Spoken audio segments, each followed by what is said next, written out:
আমি চললাম বাবা শম্ভুনাথের মাথায় জল ঢালার জন্য। ওখানে সবাই জল ঢালছে, আমি লাইনে দাঁড়ালাম। এই দুই দাদার জল ঢালা হয়ে গেলেই আমি জল ঢালবো। আমি একটু জায়গা খুঁজছি জল ঢালার জন্য, দাদাভাইয়ের হয়ে গেল। মাঝখানে আরেক দাদাভাই এসে ঢুকে গেছে, যদিও আমাদেরই লোক।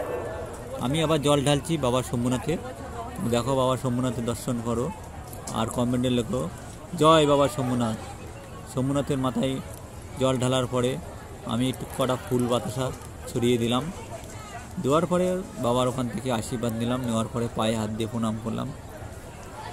প্রণাম করার পরে আমি লেবে আসছি। হঠাৎ আমার মনে পড়লো ছবি তোলা তো ভালো হয়নি, তাই ক্যামেরাম্যান একবার ওদিকে যাবে, ওদিক থেকে ছবিটা হয়তো ভালো উঠবে।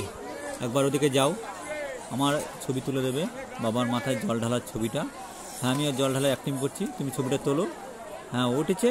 হ্যাঁ, এবারে আমি আবার বাবার পায়ে হাত দিয়ে প্রণাম করলাম। করার পরে আমি নিচে নেমে আসছি। আমার জল ঢালা কমপ্লিট হয়ে গেছে। ত্রিবেণীর থেকে যে গঙ্গার জলটা এনেছি সেটা বাবার শম্ভুনাথের মাথায় জল ঢাললাম। এবং যাদের যাদের এই ভিডিওটি ভালো লেগেছে তারা কমেন্ট করো এবং লাইক করো, আর একটা করে শেয়ার করে দাও।